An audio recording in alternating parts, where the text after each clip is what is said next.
The moment Alexander Hartwell's fingers brushed against mine while handing me a towel, I knew my life would never be the same. His eyes held mine for 3 seconds too long, and in that brief eternity, I saw something that made my breath catch something that told me this wasn't just kindness from a billionaire's son to his family's cleaning boy. This was something else entirely. Something dangerous. Something I couldn't afford to want. My name is Jamie Chen, and 6 months ago, I was invisible. I was the kid who showed up at the Hartwell estate every morning at 6, armed with cleaning supplies and a desperate need to pay for community college.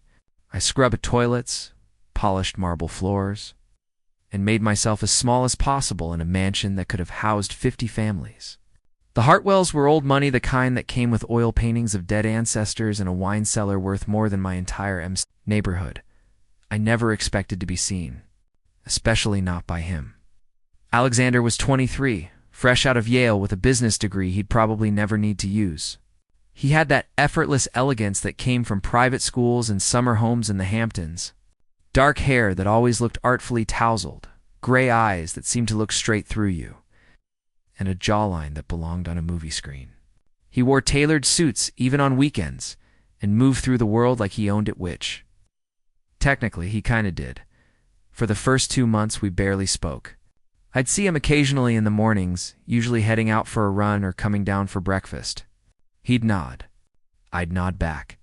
That was the extent of our relationship, and I was fine with that.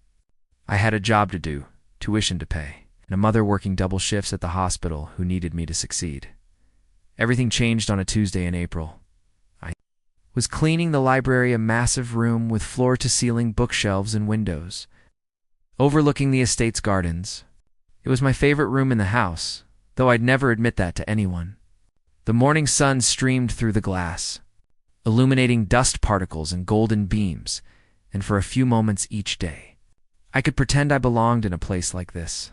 I was on a ladder, dusting the top shelves, when I heard the door open behind me. I glanced down, expecting Mrs. Hartwell or the head housekeeper, but instead found Alexander standing in the doorway. He was wearing gray sweatpants and a white t-shirt, his hair damp from a shower. He looked younger like this, less intimidating almost. Sorry, I said quickly, already moving to climb down. I can come back later if you need. No, stay, he interrupted, his voice softer than I'd ever heard it. I just came to grab a book. Don't let me disturb you. But he did disturb me. His presence filled the room like an electric charge, making my hands unsteady as I continued dusting. I was hyper-aware of every movement, every breath. I could feel his eyes on me, though. When I risked a glance, he was browsing the shelves with apparent focus. You like to read? His question caught me off guard. I nearly dropped the duster. Yes. When I have time. What kind of books? This felt surreal. Alexander Hartwell was making conversation with me, actually asking about my life, my interests. I descended the ladder carefully, buying myself time to formulate an answer. Mostly classics, I said, wiping my hands on my work pants. Fiction. I'm working through the Russians right now, Dostoevsky. His eyebrows rose and something sparked in those gray eyes' interest, maybe, or surprise. The Brothers Karamazov. Just finished it last week. Started Crime and Punishment yesterday. A smile tugged at his lips, the first real smile I'd ever seen from him. It transformed his entire face, made him look less like an untouchable prince, and more like just a guy. A really, really attractive guy who was currently looking at me like I'd said something fascinating. That's my favorite, he said, moving closer.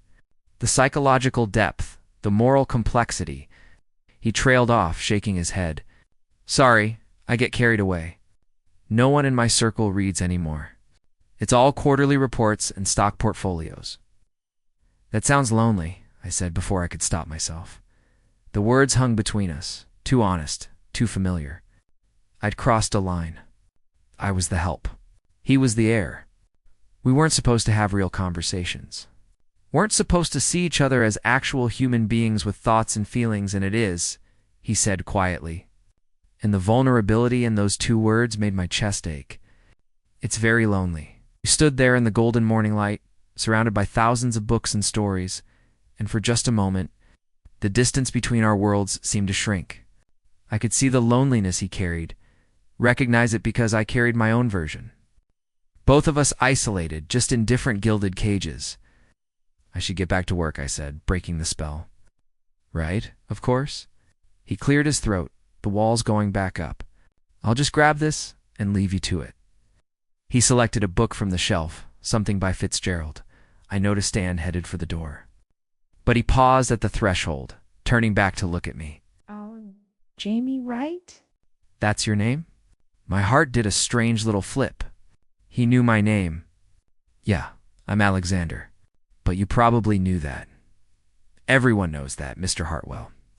Alexander, he corrected, his eyes holding mine. Just Alexander. After that day, everything shifted. It started small. He'd appear in whatever room I was cleaning, always with an excuse. Needed a book from the library? Looking for his watch in the sitting room. Wanted to check if the piano in the music room needed tuning. We'd talk, these brief conversations that lasted anywhere from 5 minutes to half an hour. He asked about my classes, my major English literature, which made him light up, my thoughts on whatever book I was currently reading. I learned things about him too. That he'd wanted to study philosophy, but his father insisted on business. That he played piano, but only when no one was listening. That he felt trapped by expectations, suffocated by a future that had been decided for him before he was born.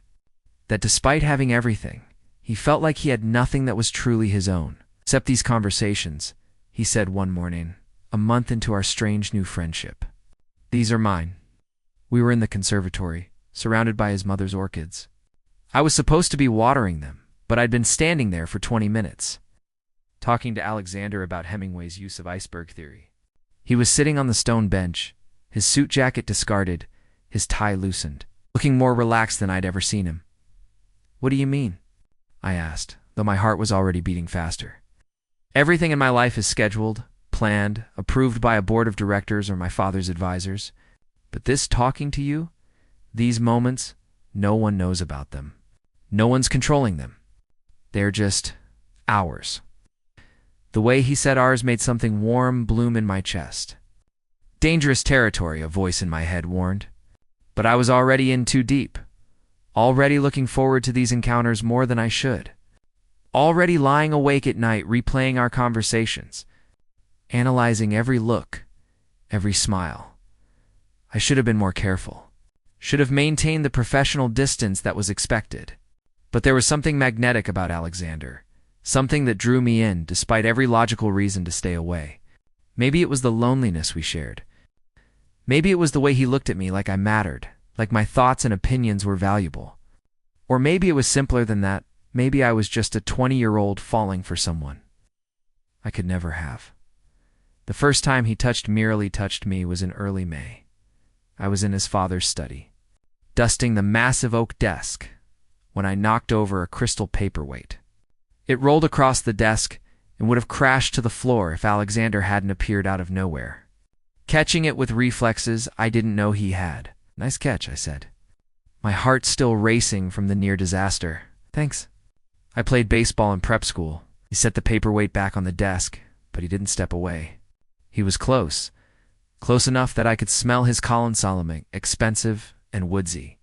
You okay? You look shaken. That thing probably cost more than my tuition. He laughed and the sound was warm, genuine. It's just glass and sentiment. You're worth more than both. The statement hung in the air between us, weighted with meaning I wasn't sure how to interpret. Was he just being kind? Or was there something more in those words, in the way his eyes searched my face? Mr. Hart-Alexander, I corrected myself. I should finish up here. Your hands are shaking. He reached out, and before I could process what was happening, his fingers wrapped gently around my wrist. See, the touch sent electricity through my entire body. His skin was warm, his grip gentle but firm. I could feel my pulse hammering against his fingertips, knew he could feel it too. The moment stretched, became something more than just a simple gesture of concern. His thumb brushed against the inside of my wrist. A touch so light, it could have been accidental. But the way he was looking at me said otherwise. "I'm fine," I managed. "But I didn't pull away, Jamie."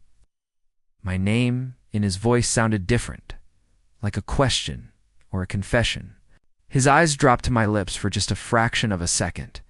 So quick I might have imagined it, but my entire body responded to that look. Heat flooded my face, my chest. Everywhere then voices echoed from the hallway, his mother and the housekeeper discussing flower arrangements. Alexander dropped my wrist like it had burned him, stepping back and adjusting his tie. The moment shattered, but its ghost lingered in the air between us. "I should go," he said, his voice rougher than usual. "I have a meeting." He left without looking back. And I stood there in his father's study, my wrist still tingling from his touch, trying to convince myself I'd imagined the hunger I'd seen in his eyes.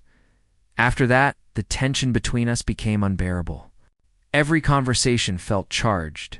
Every accidental brush of hands or shoulders sent sparks through me. I caught him watching me when he thought I wasn't looking, his expression unguarded and intense. And I knew, God help me, I knew that I was looking at him the same way. We were playing a dangerous game, dancing around something neither of us could acknowledge. He was the heir to a fortune, expected to marry some society girl and produce the next generation of Hartwells. I was the cleaning boy, temporary help working my way through school. There was no universe in which this could work. No reality in which we could be anything more than employer and employee. But knowing that didn't stop the wanting.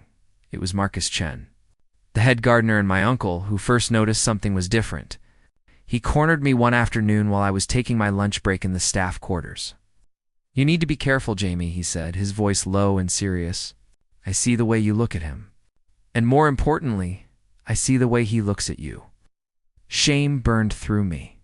"I don't know what you're talking about. Don't lie to me. I've worked for this family for 15 years. I know how these things go." He put a hand on my shoulder, his expression sad. "People like us. We're invisible to people like them. Except when we're not, and that's when things get complicated. It's dangerous." "Nothing's happening," I insisted. "Maybe not yet. But it will if you're not careful. And when it does, you'll be the one who gets hurt. Not him. Never him. Boys like Alexander Hartwell, they can afford to experiment, to explore, to make mistakes. But their mistakes have names and faces, and those people are always the ones who pay the price." His words haunted me, but they couldn't change what I felt. If anything, they made me more aware of the growing connection between Alexander and me. The way we gravitated toward each other, despite every reason not to. It was like watching a slow-motion car crash, knowing the impact was coming, but powerless to stop it. June arrived with a heat wave that made the mansion feel oppressive. The Hartwells were hosting a garden party, some charity event that required weeks of preparation. The estate was transformed into something out of a magazine. White tents, string lights, and enough flowers to stock a botanical garden. I was assigned to work the event, dressed in the standard uniform, black pants, white shirt, bow tie. I hated these events. Hated being invisible while serving people who didn't see me as human. Hated watching Alexander play the perfect heir, charming socialites and business partners with that practiced smile that never reached his eyes. But this party was different. This party, Alexander brought a date. Her name was Victoria Ashworth, and she was everything I wasn't. Tall, elegant, confident. Old money recognizing old money. She wore a cream-colored dress that probably cost more than my mother's monthly salary, and she touched Alexander's arm with casual ownership, like she'd already decided he was hers. I told myself I had no right to the jealousy that burned through me. I told myself I was being ridiculous. But watching them together, watching him lean in to hear her over the music, watching her laugh at something he said, watching the way his hand rested on the small of her back, felt like swallowing glass. I was refilling champagne glasses when Victoria excused herself to use the restroom. Alexander's eyes immediately found me across the garden, and the look in them made my breath catch. Not the practiced charm he'd been displaying all evening. Something raw, something real. He made his way over, weaving through clusters of guests until he stood in front of me, close enough that I could see the tension in his jaw, having fun. I asked, keeping my voice neutral, professional. "This is torture," he said quietly. Do you know what torture is, Jamie? Being surrounded by people and feeling completely alone? Being expected to perform, to be someone you're not, to want things you don't want. She seems nice, I said, nodding toward where Victoria had disappeared. Pretty, she is. She's perfect, actually. Perfect breeding, perfect connections, perfect everything. His voice was bitter. My father already has the engagement announcement drafted. Something cracked open in my chest. Congratulations, then. Don't. His hand shot out, gripping my elbow, and for a moment, he didn't care who saw. Don't do that. Don't pretend this is what I want. What do you want? The question came out rougher than intended. All my frustration and longing bleeding into those 4 words. He stared at me, and I saw the war happening behind his eyes. Saw him balancing duty against desire, expectation against authenticity. Saw the moment he chose safety over truth. Doesn't matter what I want, he said finally, releasing my arm. It never has. He walked away, back to Victoria, who'd returned and was looking for him. Back to his perfect, predetermined life. And I stood there with an empty champagne bottle, watching the future I'd never really had slip further out of reach. After that night, Xander stopped appearing in the rooms I'd cleaned. Our conversations dried up. When we did cross paths, he'd nod politely and keep walking, like I was just another piece of furniture in his father's house. The withdrawal was deliberate, painful, complete. I told myself it was for the best. Told myself Uncle Marcus had been right, that I'd been stupid to think there could ever be anything between us. Told myself the ache in my chest was just wounded pride, not heartbreak. I was lying to myself. But the lies were easier than the truth. 2 weeks passed in this new, cold reality. Then everything changed on a Tuesday night, when I was the last person left in the mansion. The family was at some opera benefit in the city. The other staff had gone home, and I was finishing up the West Wing. My footsteps echoing in the empty hallways. I was so lost in thought, trying to solve a calculus problem for my summer class, that I didn't hear him approach. Didn't know he was there until his voice cut through the silence. I'm sorry. I spun around to find Alexander leaning against the doorframe of the library. Still in his tuxedo from the opera, his bow tie hanging loose around his neck. He looked exhausted, defeated, nothing like the confident air he pretended to be in public. You scared me, I said, pressing a hand to my racing heart. I thought everyone was out. I left early. Told them I had a headache. Pushed off the doorframe, moving into the room. I needed to see you. To explain, you don't owe me an explanation. You're my employer. Don't say you're just anything, he interrupted, his voice sharp. Don't diminish yourself like that. Not to me? Then what am I, Alexander? The question burst out of me, all the hurt and confusion of the past weeks spilling over. What are we doing here? Because I can't figure it out. One day you're telling me our conversations are yours. You're touching my wrist and looking at me like I matter. And the next, you're parading around with Victoria Ashworth, planning your engagement, treating me like I'm invisible. You think that's what I want? His voice rose, matching my intensity. You think I want to marry someone I barely know because our fathers golf together? You think I want any of this? Then why are you doing it? Because I don't have a choice. The words exploded from him. Because I'm not brave enough to be who I really am, to want what I really want. Because disappointing my family, losing everything I've ever known, that terrifies me more than a lifetime of pretending. We stood there, both breathing hard, the truth finally naked between us. I should have let it go, should have accepted his honesty and moved on. But I was tired of pretending to. What do you want, Alexander? I asked again, but this time the question was different. This time, I was asking him to say it, to make it real. He crossed the distance between us in 3 strides. Suddenly he was there, so close I could see the gold flecks in his gray eyes, could count his eyelashes, could feel the heat radiating from his body. I want you, he said, his voice raw and honest. I want every conversation, every moment, every look. I want to know what makes you laugh at 3 in the morning and what you dream about and how you take your coffee. I want to hear your thoughts on every book you read and every stupid thing that crosses your mind. I want you so much it's consuming me, destroying me, and I don't know how to want anything else anymore.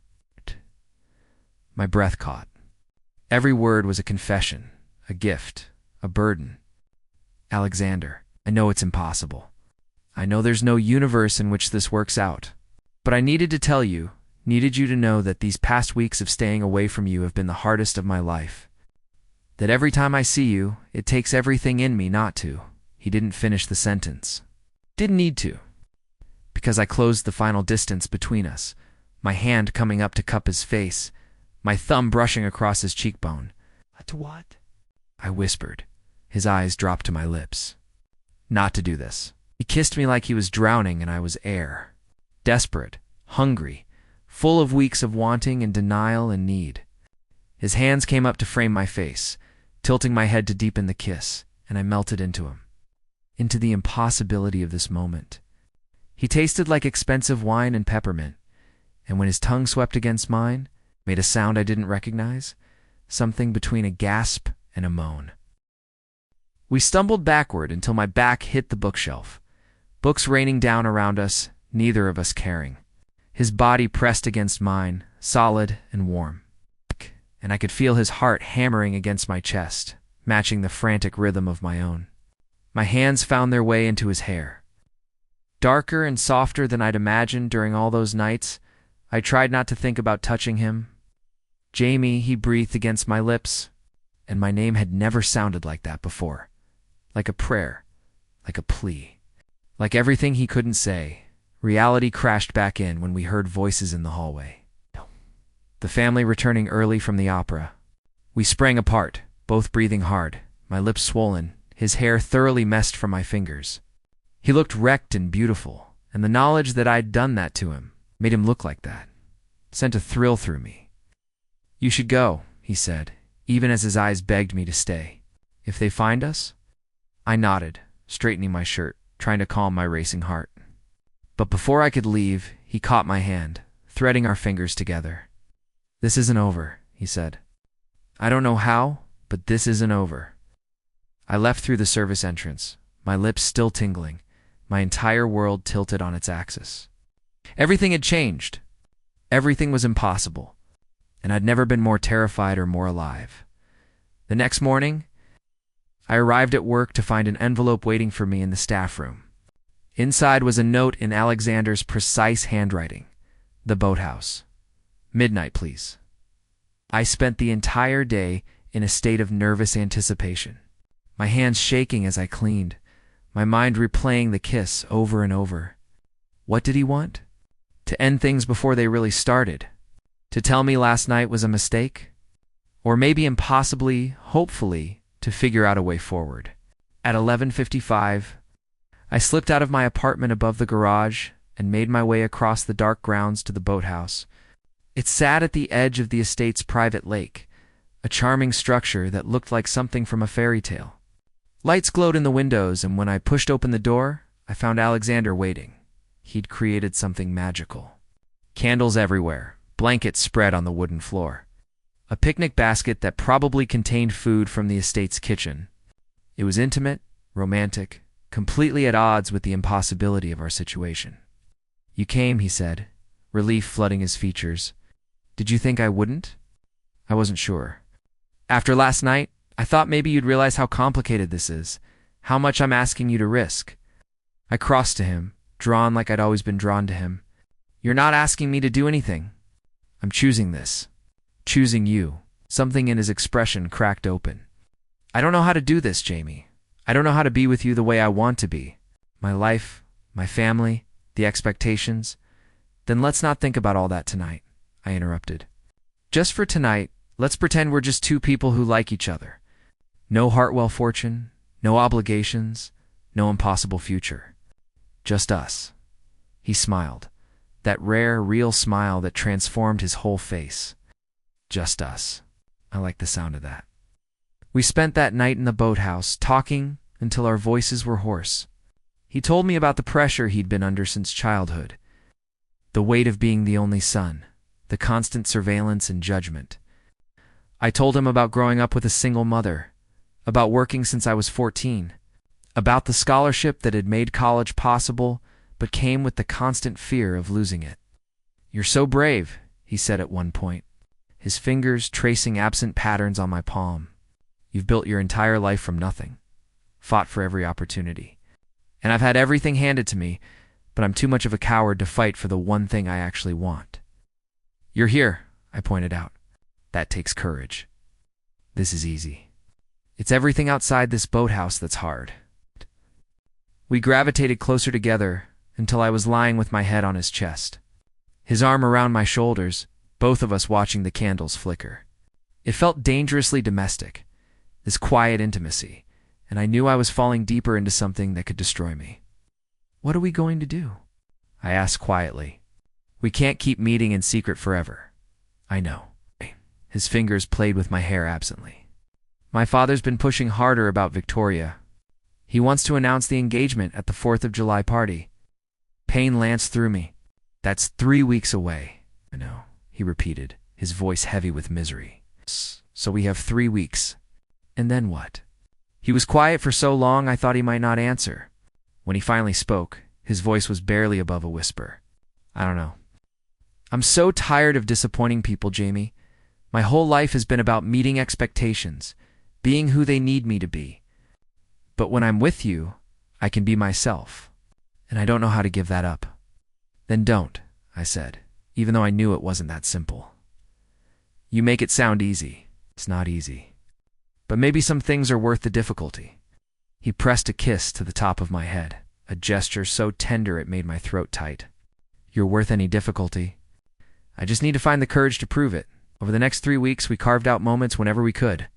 Midnight meetings in the boathouse, quick conversations in empty rooms, stolen kisses in shadowed hallways when we were sure no one was watching.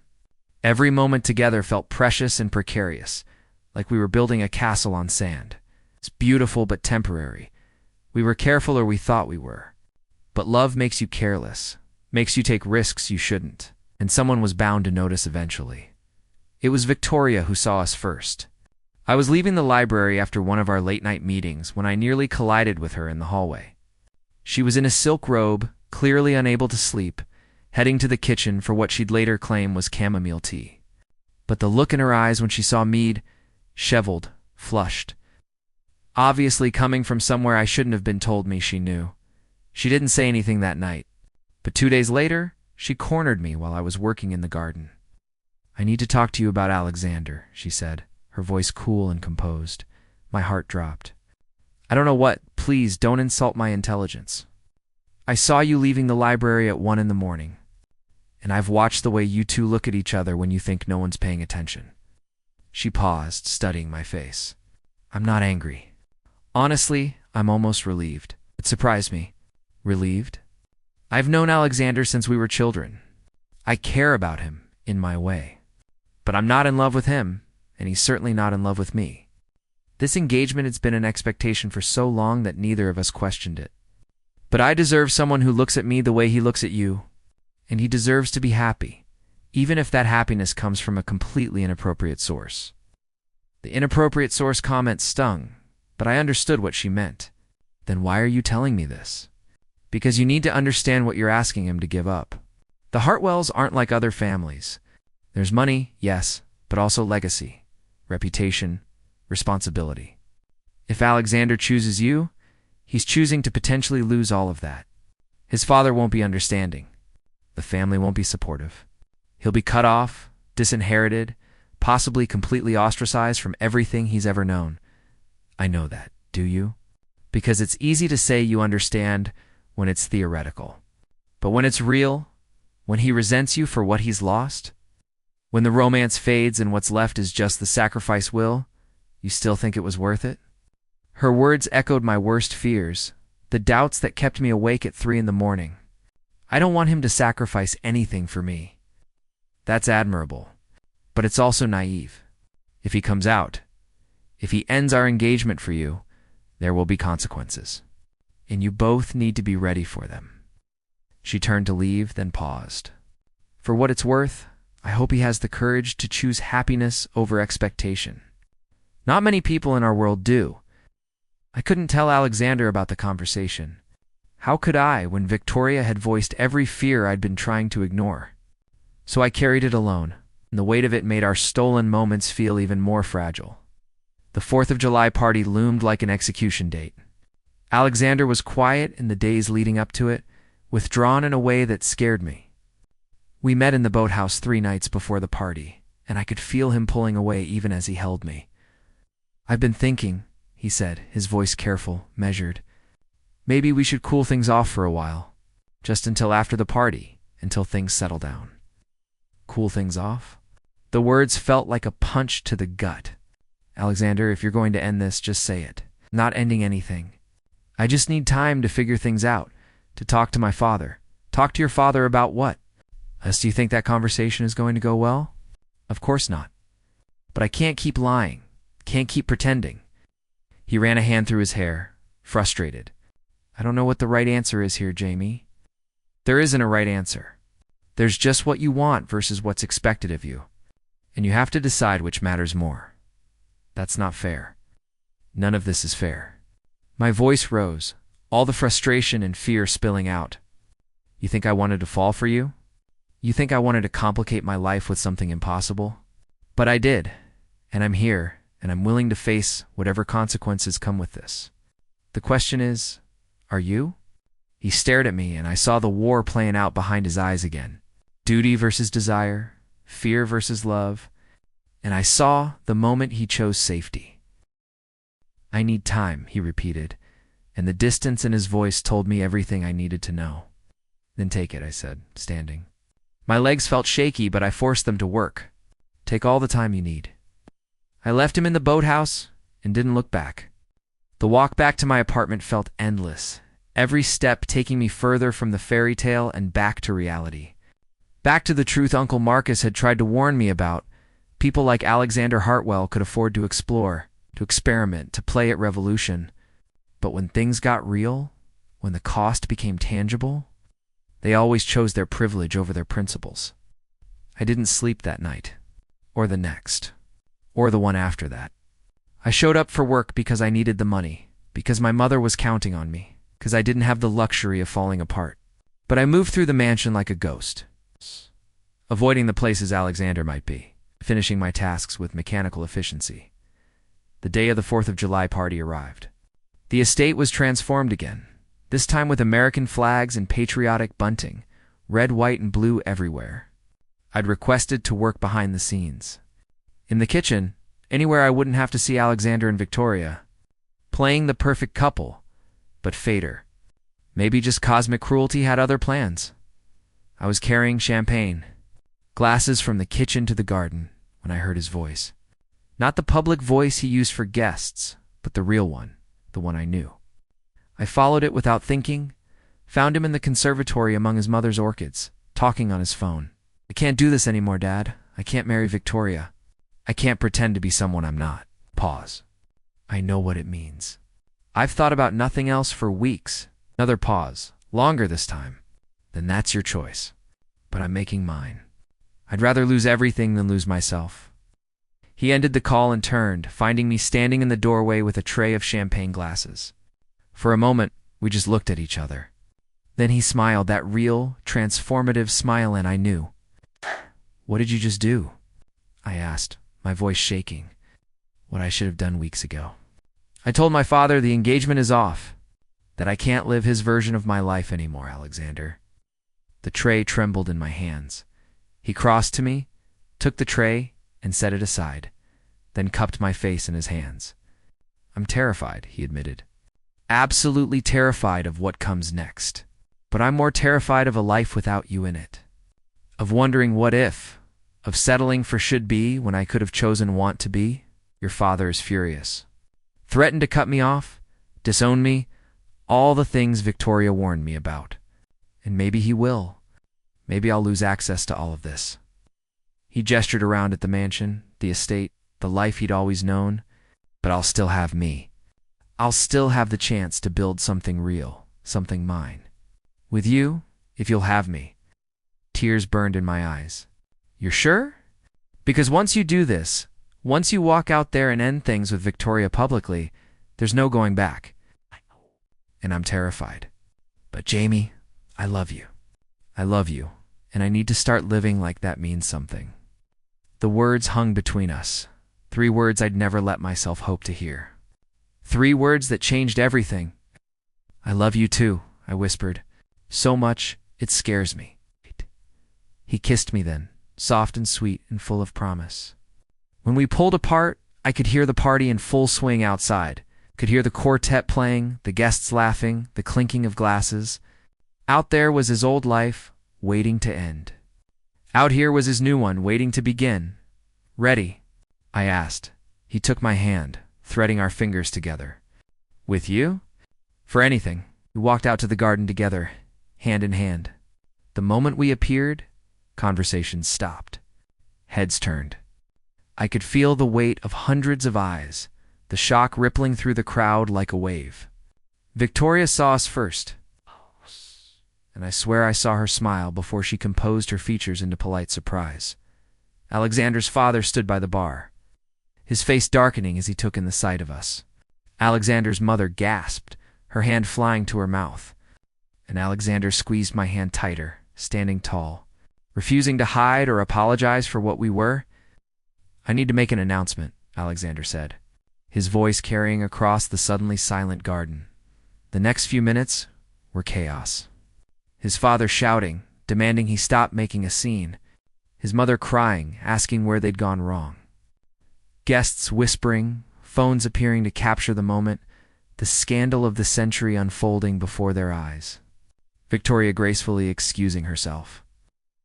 Playing the wronged party perfectly while shooting me a subtle nod of acknowledgement. Through it all, Alexander held my hand.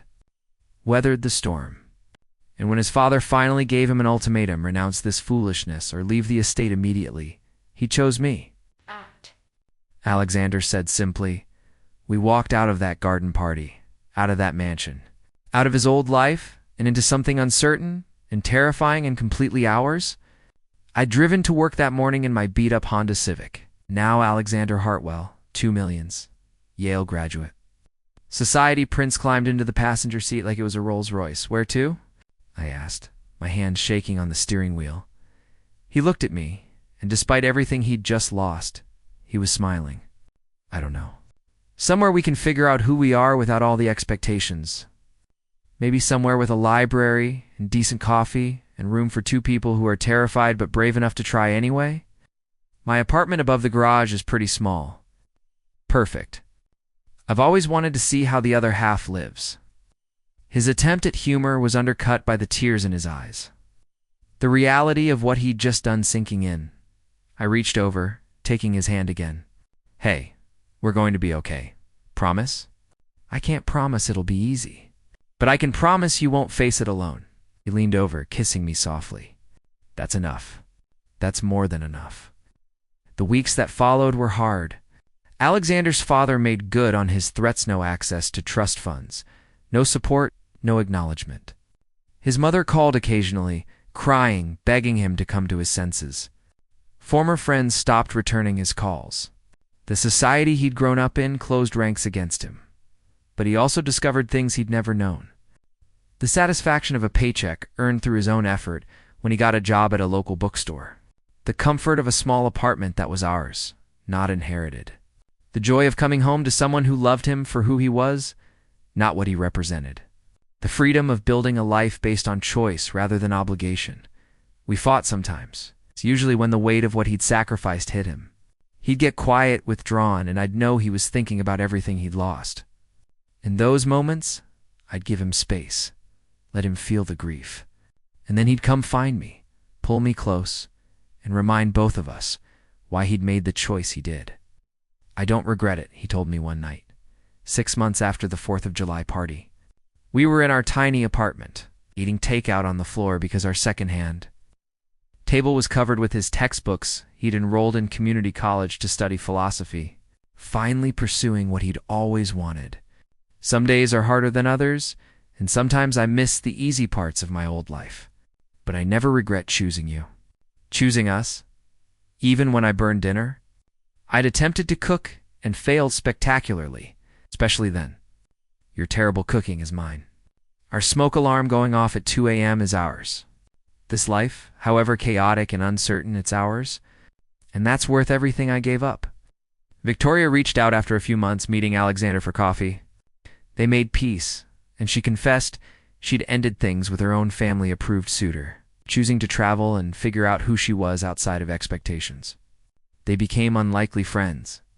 Two people who'd escaped the same golden cage. Even Uncle Marcus came around, grudgingly admitting he'd been wrong about Alexander. Most rich boys would have run back to Daddy at the first sign of hardship, he said. But your boy stayed. That counts for something. Alexander's relationship with his family remained strained, but his mother eventually started calling more regularly, asking about his classes, his life, carefully dancing around the topic of me. It wasn't acceptance, not yet, but it was a start. A year after that 4th of July party, we were sitting in the boathouse. Alexander had gotten permission from the estate manager, who'd always liked him, to visit occasionally. It was where everything had started, where we'd first dared to imagine a future together. Do you remember what you asked me that night in the library? Alexander said, his arm around my shoulders, both of us watching the sunset over the lake. You asked what I wanted, I remember. I've been thinking about that question a lot lately. About wants versus needs. About the difference between what we think we should want and what actually makes us happy. He shifted to look at me, and I realized that everything I truly need, I have. I have you. I have the freedom to study what I love. I have a life that's mine, built on choices rather than obligations. Everything else is just extras. Not even a little bit of regret. I had to ask. Oh, there are moments. I miss the library at the estate sometimes. Miss having a kitchen bigger than a closet. Miss not having to check my bank account before buying coffee. He smiled. But then I come home to you, to our life, to this messy, perfect reality we've built together. And I know I made the right choice. Because I chose love. I chose authenticity. I chose you. I kissed him, pouring everything I felt into it. Gratitude for his courage, love for his perseverance, hope for our future. When we pulled apart, he was smiling that real smile, the one that had first made me fall for him. I love you. Jamie Chen, my cleaning boy who turned out to be so much more. I love you too, Alexander Hartwell. My rich boy who turned out to be brave, who stayed in the boathouse until the stars came out, talking about everything and nothing. Making plans for a future that was uncertain but entirely ours. And for the first time since this all began, I felt completely at peace. We'd faced the impossible and found a way through. Not unscathed, not without sacrifice, but together. And that was always the point. The end. Or is it? Thank you so much for reading our story. If you felt the emotions, the tension, and the love between Jamie and Alexander, please subscribe to this channel and hit the like button. It truly means the world to me and helps me create more stories like this. Drop a comment below and tell me. Should I tell you what happened 5 years later when Alexander's father showed up at their door? Will there be reconciliation, more heartbreak, or a shocking twist? Your support keeps these stories alive. Let's grow this community together. What happened 5 years later? He Came Back Part 2. The knock on our apartment door came at exactly 7:47 p.m. on a Tuesday, interrupting the comfortable chaos of our evening routine. I was grading papers at our small kitchen table.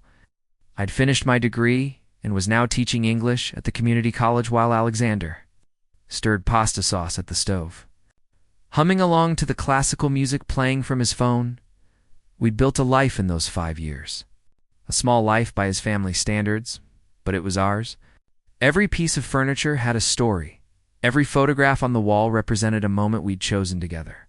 We'd survived his family's rejection, financial struggles, and the curious stares of people who recognized the Hartwell name and wondered what had happened to the golden heir. I'll get it, Alexander said, wiping his hands on a dish towel. He was wearing the faded jeans and NYU philosophy department t-shirt that had become his uniform, so different from the tailored suits of his former life. He'd finished his bachelor's degree and was now working on his master's, supporting himself by working at the bookstore and tutoring wealthy high school students in literature and philosophy. The irony wasn't lost on either of us. I heard the door open, heard Alexander's sharp intake of breath, and something in that sound made my blood run cold. I was out of my chair and moving toward the door before I'd consciously decided to. Some instinct telling me that our carefully constructed peace was about to shatter, standing in our doorway.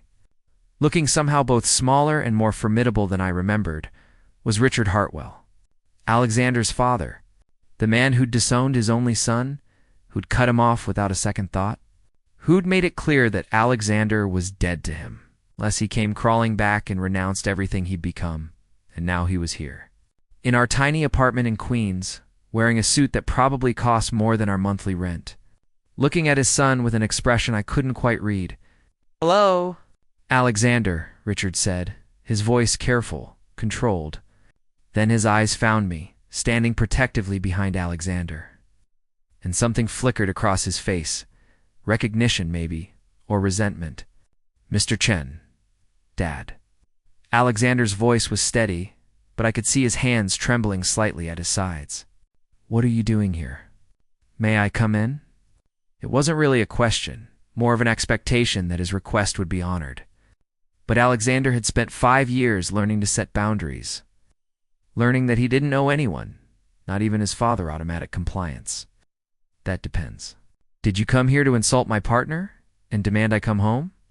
Because if so, you can save us all the time and leave now." Partner. The word still sent a little thrill through me, even after 5 years. We'd had a commitment ceremony 6 months ago. Nothing legal. Just a small gathering of the friends we'd made. Uncle Marcus, my mother, and surprisingly, Victoria, who'd flown in from Paris, where she was studying art history. Alexander's family hadn't been invited. Hadn't even been told. Richard flinched at the word, but to my surprise, he didn't argue. "I came to talk." "Is talk? May I please come in?" Alexander looked back at me, a question in his eyes. I gave a small nod. Whatever Richard had come to say, we'd face it together. Like we'd faced everything else, our apartment must have been a shock to Richard Hartwell. 2 bedrooms barely bigger than his walk-in closet. A kitchen where you couldn't open the refrigerator if someone was standing at the stove. Furniture from thrift stores and IKEA, but to his credit, he didn't comment on it. He simply sat where Alexander indicated, on our second-hand couch, with the cushion that always tilted slightly to the left. "Coffee?" I offered, more out of habit than hospitality. "Thank you, no." Richard's eyes tracked me as I moved to stand beside Alexander, a united front. "I appreciate you allowing me into your home. I know I have no right to be here." "You don't," Alexander agreed, his voice harder than I'd ever heard it. "So why are you?" Richard was quiet for a long moment, his hands clasped between his knees, staring at the floor. When he finally looked up, I was shocked to see that his eyes were readrimmed. His face haggard in a way that expensive grooming couldn't hide. "Your mother had a stroke 3 weeks ago." The words landed like a bomb. Alexander went rigid beside me, all the color draining from his face. "What? Is she's alive? Recovering? The doctors say she'll make a full recovery, but it was." Richard's voice cracked. "It was close, Alexander. Very close. And when I thought we might lose her, when I was sitting in that hospital waiting room, not knowing if she'd survive, do you know what she said to me when she finally woke up?" Alexander shook his head, unable to speak. "She said, 'Did you call Alexander?' And when I told her no, when I tried to explain that you'd made your choice and it was too late to repair things, she looked at me with such disappointment. She said, 'Then we've already lost the most important thing.'" Richard's hands were shaking now. "Your mother has been miserable these past 5 years, Alexander. She cries every year on your birthday. She keeps a scrapbook of every mention of you she can find your name in the NYU honor roll. That essay you published in the Philosophy Journal? She follows your life from a distance because I was too stubborn and too proud to admit that I was wrong." The silence that followed was deafening. Alexander was frozen, tears streaming down his face. 5 years of hurt and longing and buried hope crashing over him all at once. I took his hand, anchoring him. "Why are you telling me this now?" Alexander asked, his voice breaking. "Because I'm asking you to come see her. She's been asking for you every day since she woke up." And I'm asking. Richard stopped, swallowed hard. I'm asking you to forgive me. For cutting you off? For choosing pride over my son? For making you feel like you had to choose between being yourself and being part of this family? You made that choice for me, Alexander said, anger bleeding through the hurt. You stood in that garden and told me I was dead to you, that I was choosing to throw away everything the family stood for. Do you have any idea what that felt like? To have your father look at you with disgust? I do now. Richard's voice was barely above a whisper. Because I've spent 5 years looking at myself with disgust. I told myself I was protecting the family legacy, maintaining our reputation. But I was just a coward, Alexander. A coward who couldn't accept that his son was braver than he'd ever been. He stood, pacing to the window that overlooked the street, so different from the manicured grounds of the estate. I've been doing a lot of reading these past few weeks, trying to understand. Your mother gave me some books, articles, made me talk to people, and I realized that I don't know my own son. I know the heir I tried to create, but I don't know Alexander. The real Alexander who studies philosophy and lives in Queens, and his eyes found me, who clearly found someone who loves him enough to build a life from nothing. We didn't build from nothing, I said, surprising myself by speaking. We built from choice, from honesty, from love. Things your money can't buy. Richard turned to look at me, really look at me for the first time. You're right, and I'm beginning to understand that. I spent my whole life accumulating things that don't matter while pushing away the things that do. He turned back to Alexander. I'm not asking you to come home. I'm not asking you to rejoin the family business or pretend the last 5 years didn't happen. I'm just asking you to come see your mother, to let her know you're okay, and maybe if you can find it in yourself, to give me a chance to know who you really are. Alexander was crying openly now, his whole body shaking. I wrapped my arms around him from behind, letting him lean into me, giving him the support he needed to process this. I don't know if I can trust you, Alexander said finally. You hurt me, Dad. You made me feel like I was wrong for being who I am. I know. And I will spend the rest of my life trying to make up for that, if you'll let me. Richard's voice was thick with emotion. But right now, your mother needs you. And so do I, though I have no right to ask. Alexander pulled away from me, wiping his eyes, straightening his shoulders. I watched him wrestle with 5 years of pain, anger, and underneath it all, the love for his parents he'd never quite been able to kill. I'll come see Mom, he said finally. But Dad, if you think this erases what happened, if you think one apology fixes 5 years of silence, you're wrong. You destroyed me when you cut me off, and Jamie was the one who helped me put the pieces back together. If you can't respect him, respect us, then we have nothing to talk about. Richard nodded. I understand. And for what it's worth, he looked at both of us. I can see that he makes you happy. I can see it in how you stand together, how you look at each other. And isn't that what any parent should want for their child? Happiness. It wasn't acceptance, not fully. But it was a start. The visit to the hospital 3 days later was one of the hardest things we'd ever done. Alexander was a bundle of nerves the entire drive, his leg bouncing constantly, his hand gripping mine so tightly it almost hurt. I'd insisted on coming with him, and to Richard's credit, he hadn't objected. Eleanor Hartwell looked smaller in the hospital bed, frailer than I remembered from that 4th of July party 5 years ago. But when she saw Alexander walk through the door, her face transformed with such joy that it brought tears to my eyes. My baby, she whispered, reaching for him. My beautiful boy. Alexander crossed to her, collapsing into a chair beside the bed, and they held each other and cried. I stayed back, giving them space, but Eleanor looked over Alexander's shoulder and extended a hand to me. Jamie, please. Come here, I approached hesitantly, unsure of my place in this reunion. But Eleanor took my hand when I got close enough, squeezing it with surprising strength for someone who'd just had a stroke. Thank you, she said, her eyes searching my face. Thank you for loving my son when we couldn't. Thank you for being brave enough to stand with him when we abandoned him. I can never apologize enough for what we did, for what we failed to do. But I hope you can forgive us enough to let us try to be part of your lives. Mom, Alexander started, but she shook her head. No, let me say this while I can. I was a coward, Alexander. I stood by and watched your father cut you off, and I told myself I was being loyal to my marriage, to the family. But I was really just being a coward. I should have fought for you. Should have chosen my son over my husband's pride. And I'm so sorry. The four of us talked for hours that day. Eleanor asked about our lives, actually listened to the answers. Wanted to see pictures of our apartment, our friends, the commitment ceremony we'd had. She cried when she saw the photos, mourning all the moments she'd missed. I want to do better, she said. I want to be part of your life, if you'll let me. Both of your lives. Richard was quieter, but I could see him watching, absorbing, trying to understand the world his son had built. At one point, while Alexander was telling his mother about his graduate work, Richard pulled me aside. I owe you an apology too, he said stiffly, clearly uncomfortable. That day at the party, I blamed you. I thought you'd seduced my son, led him astray. But I can see now that you didn't lead him anywhere. You walked beside him. There's a difference. Yes, there is, I agreed. He's happy.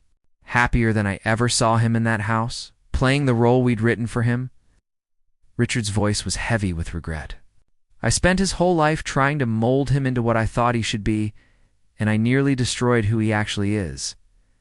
He's strong, I said. Stronger than either of us knew. Because of you. No, because of himself. I just loved him enough to let him figure that out. Richard nodded slowly. I have a lot to learn. About my son. About this life he's built. About what actually matters.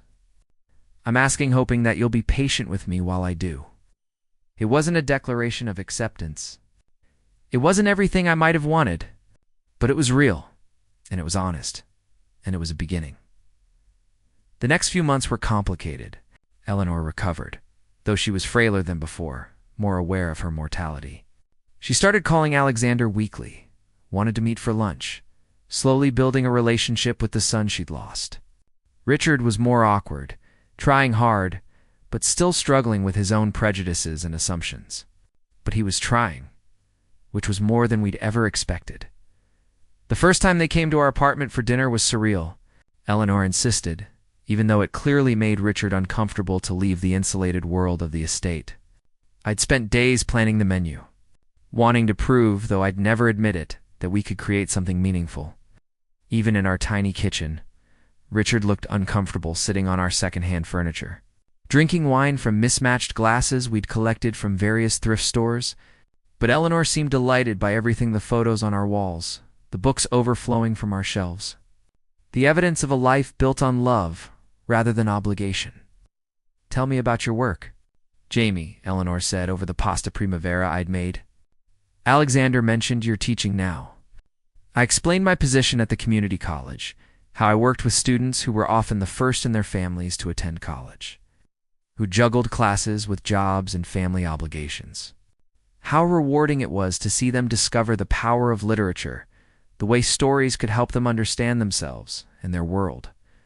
That's wonderful, Eleanor said warmly.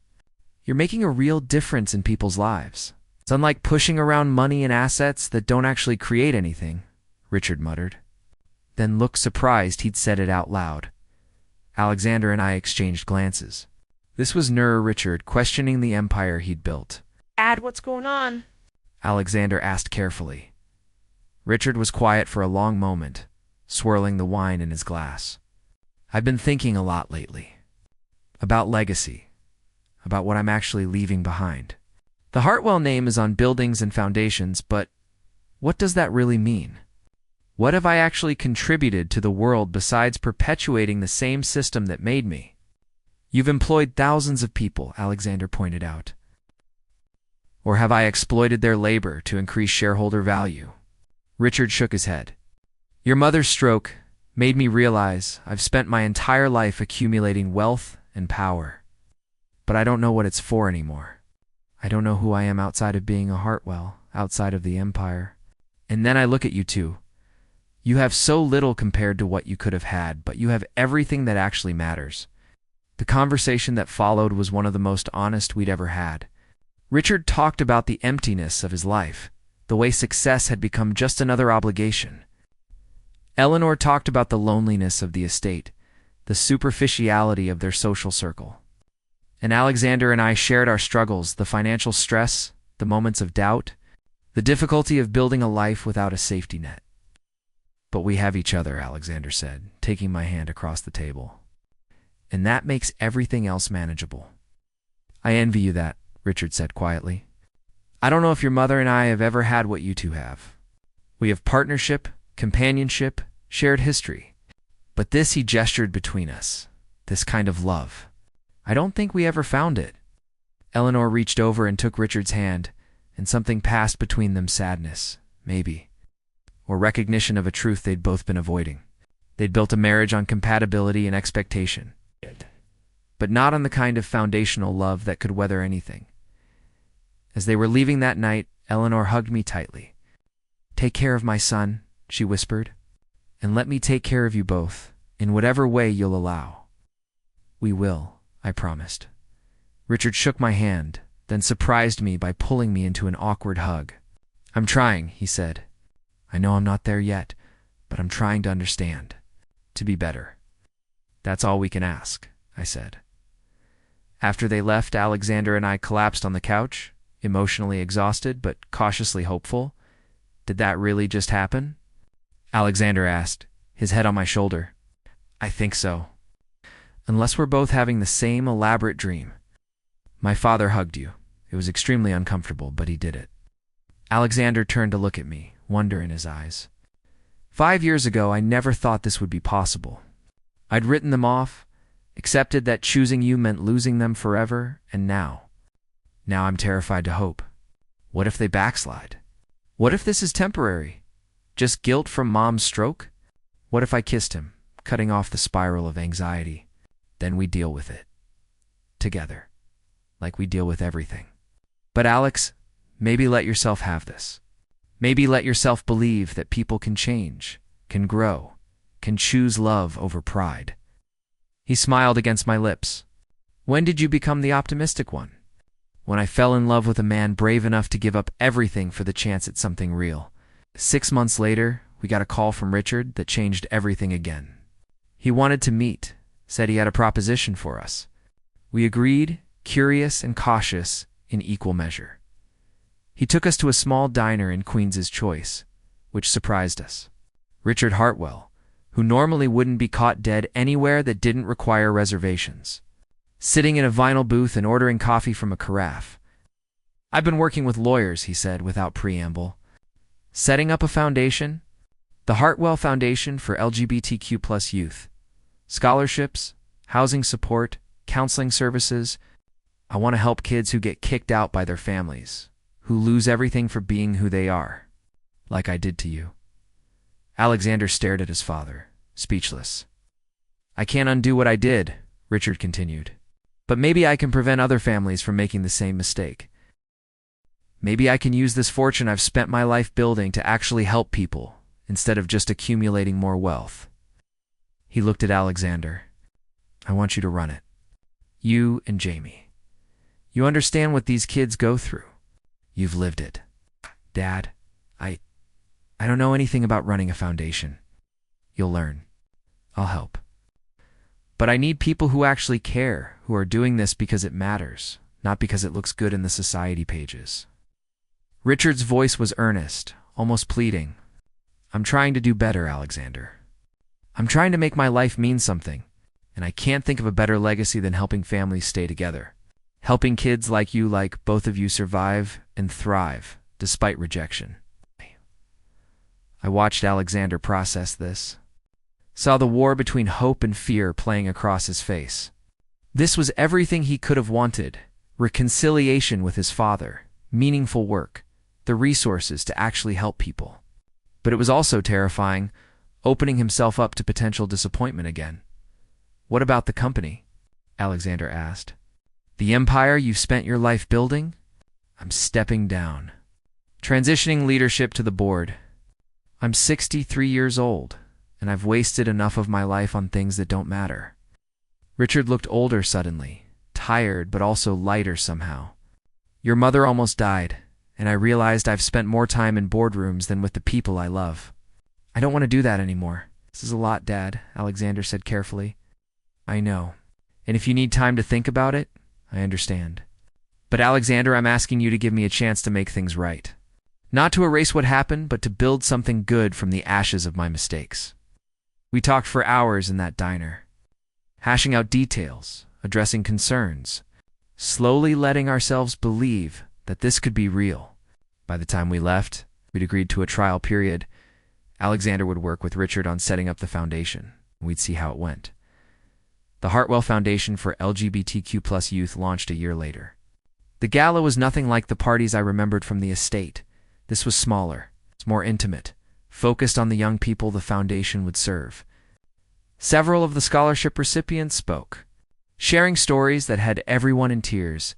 Alexander gave a speech too, talking about his own journey, about losing everything and finding that he'd really lost nothing that mattered. He thanked me publicly, called me his partner, his love, his anchor. And he thanked his parents, Eleanor, for finding the courage to reach out, and Richard for finding the courage to change. My father and I lost 5 years because he couldn't accept who I was, Alexander said, his voice strong and clear. But we're not losing any more time. And through this foundation, we're going to make sure other families don't have to lose any time either. That kids can be who they are and still be loved by their families. That coming out doesn't have to mean losing everything. Richard was crying openly, Eleanor clutching his hand. And when Alexander finished his speech, Richard stood and hugged his son. No hesitation. No awkwardness. Just a father embracing his child with love and pride. Later at the reception, Victoria found us. She'd flown in from Paris, now successfully running her own art gallery and living openly with her girlfriend, Marie. Look at us, she said, toasting with champagne. The society rejects who became who they were supposed to be all along. I think we'll be case studies someday, I joked. The privileged youth who walked away from everything. We didn't walk away from everything, Alexander corrected, pulling me close. We walked toward something better. There's a difference. As the night wore on, I found myself standing on the balcony, looking out at the city lights. Richard joined me, 2 glasses of wine in his hands. Thank you, he said, handing me a glass. For what? For loving my son. For standing by him when I didn't. For showing me what actually matters. He was quiet for a moment. I'm not good at this, at feelings, at apologies, at change. But I'm trying, Jamie. And I want you to know that I see you. I see what you mean to Alexander, what you've built together. And I'm grateful he has you. It wasn't a dramatic declaration. It wasn't perfect. But it was real. And it was enough. He saved me too, you know, I said. I was just surviving before him. Working, studying, going through the motions. He taught me that I deserved more than just survival. That I deserved love and partnership and a life built on choice. You're good for each other. I should have seen that from the beginning, Richard sighed. I wasted so much time on pride and prejudice. I could have had 5 more years of watching my son thrive, of being part of his life. Instead, I spent those years miserable, clinging to values that were killing me from the inside. But you changed, I pointed out. That's what matters. Not that you were wrong, but that you were brave enough to admit it and do better. He smiled, a real smile that made him look younger. My son chose well, in partner and in values. We stood there in comfortable silence, watching the city, both of us thinking about the journey that had brought us here. From that first brush of fingers over a towel, 2 walking out of the 4th of July party hand in hand, to this moment standing beside Alexander's father, no longer adversaries but allies in loving the same man. Alexander found us eventually, slipping between us and taking both our hands. What are you 2 plotting? He asked, suspicious. Nothing, Richard and I said simultaneously, then laughed. I don't believe either of you, Alexander said, but he was smiling. Come on, Mom wants a family photo. All of us. All of us. 2 words that meant everything. We went inside and gathered Alexander and me, Richard and Eleanor, even Uncle Marcus, who'd been invited, and my mother, who'd spent the evening chatting with Eleanor about their sons. A family not built on blood alone, but on choice and forgiveness and love. When the photographer asked us to get closer, to smile, Alexander kissed my temple and whispered, "Thank you for making me brave enough to choose this." "You were always brave," I whispered back. "I just helped you see it." The flash went off, capturing the moment. Capturing not the end of our story, but a new chapter. Because this was never about a cleaning boy and a billionaire's son. This was about two people who chose love over fear, authenticity over expectation, and built something real from the ruins of what they'd been told they should be. And in the end, a choice that brave, terrifying, beautiful choice made all the difference. The kitchen in our new apartment was bigger. Now we'd moved to a better place once the foundation started paying Alexander a proper salary. Though we'd stayed in Queens, stayed close to the life we'd built. I was stirring pasta sauce, the same recipe from that night Richard first knocked on our door when Alexander came home from the foundation office, carrying flowers and wearing that smile that still made my heart skip. "What's the occasion?" I asked, accepting the bouquet and a kiss. "Read this," he said, pulling out his phone and showing me an email. It was from a young man named Marcus, named after my uncle. Alexander had told me proudly when we'd awarded him one of the first scholarships.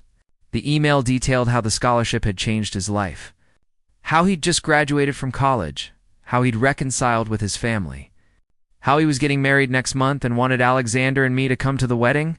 "And we did that," Alexander said, his voice thick with emotion. "We helped make that possible. Your father did that," I corrected gently. "No, we all did it, together. Dad provided the resources, but you and I provided the heart. That's what makes it work." I pulled him close, breathing in the familiar scent of him, feeling the solid weight of his body against mine. 10 years since that first touch in the library.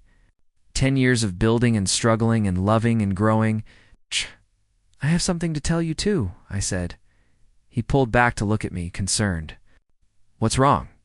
"Nothing's wrong. Actually, everything's right." I took a deep breath. "The dean called today. They're offering me the department chair position. Full professor with tenure."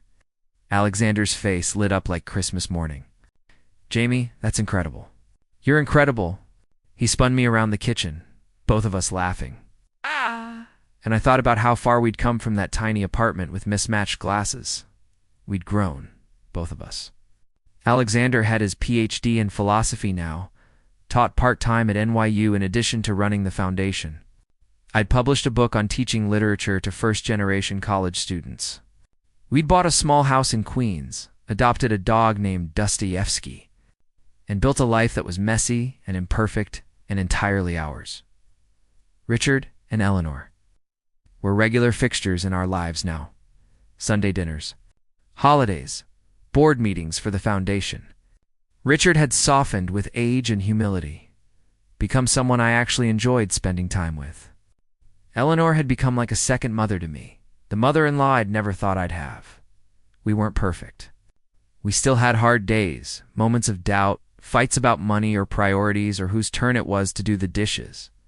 But we faced them together, with honesty and love and the knowledge that we'd chosen each other every single day for 10 years, and we'd keep choosing each other for all the days to come. That night, after dinner, we sat on our small balcony with glasses of wine, Dostoevsky snoring at our feet. "Do you ever regret it?" I asked. "Giving up the mansion, the fortune, the easy life?" Alexander looked at me like I'd asked if he regretted breathing. Not even once. Not even for a second. He took my hand, bringing it to his lips. "I gave up things, Jamie, but I gained everything. I gained myself. I gained you. I gained a life that means something. How could I possibly regret that? Even on the hard days? Especially on the hard days. Because the hard days with you are still better than the easy days without you." He smiled. "You saved me, you know. I was drowning in expectations and obligations, and you showed me there was air. There was life. There was love. We saved each other," I corrected. "Yeah," he agreed, pulling me close. "We did." And there, on our balcony in Queens, with our rescue dog snoring and the city lights twinkling around us, I knew with absolute certainty that we'd made the right choice. Every sacrifice, every struggle, Every moment of fear it had all been worth it, because love, real, honest. Brave love was always worth fighting for. Always. Thank you from the bottom of my heart for reading Jamie and Alexander's complete journey.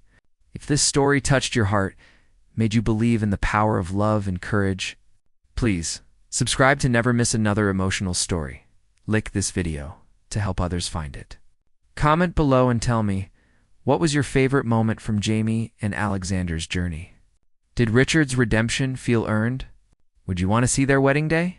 Your support means everything and helps me create more stories that celebrate authentic love. Should I create a special bonus episode about their wedding? Comment YES if you want to see it.